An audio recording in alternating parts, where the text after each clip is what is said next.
Баршаларыңызға қайырлы күн достар. Бүгін өте дәмді, ерекше тағам жасаймын. Яғни тауық еті мен саңырауқұлақты қаймақты соуста дайындаймын. Сіздер жасап көріңіз. Ұнайтынына 100% сенімдімін. Видеоны соңына дейін көріңіз.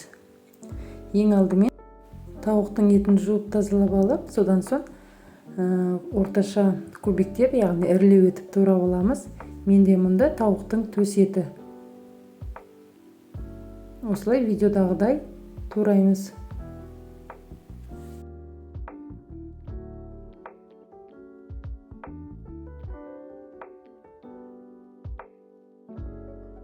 Ыдысымызға саламыз. Содан соң шампиньонда сырттарын аршып тазалайтын боламыз. Егер де сізге саңырауқұлақтар ұнамаса, қоспасаңыз да болады. Тек қана тауықтың етімен жасасаңыз да өте дәмді болып шығады. Содан соң ортасынан бөліп, жіңішке етіп, пластинка қылып турап аламыз.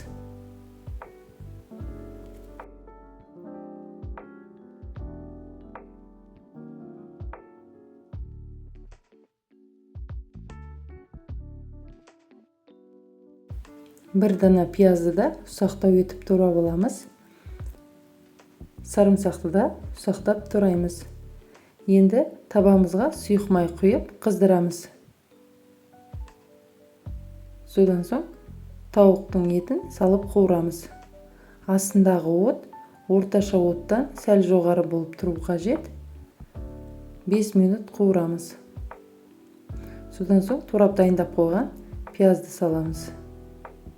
Дәміне қарай тұз, қара бұрыш салып, жақсылап араластырамыз.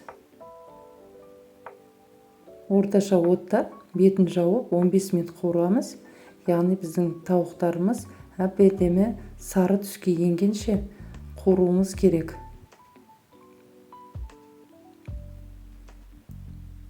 Міне 15 минуттан соң осындай болды. Енді біз бөлек тарелкімізге салып түсіріп аламыз.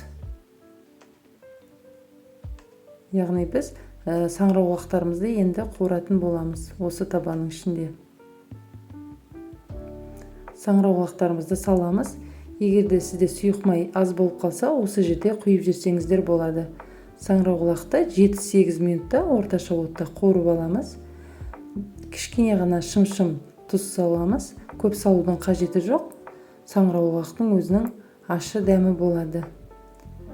Енді жаңағы қуырып дайындап қойған тауықты саламыз. Қаймақ саламыз. Қаймақ менде дүкеннің қаймағы 20% қаймақ, немесе клейгитте қолдануға болады. 10-20%, яғни сливкитті құйсаңыздар өте дәмді болады. Осылай 20% қаймақты салдым. Енді жақсылап араластырамын. Сосын кейін кішкене ғана су құямын. Сарымсағымызды саламыз. Ұсақтап турап алған.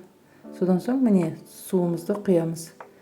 Яғни бұл су сіздің қаймақтың пайызына байланысты. Егер де сіздер 15% қаймақ салатын болсаңыздар, онда суды одан да аз құясыздар. Енді бетін жауып 20 минут пісіреміз. Осымен біздің өте дәмді тағамымыз дайын болды.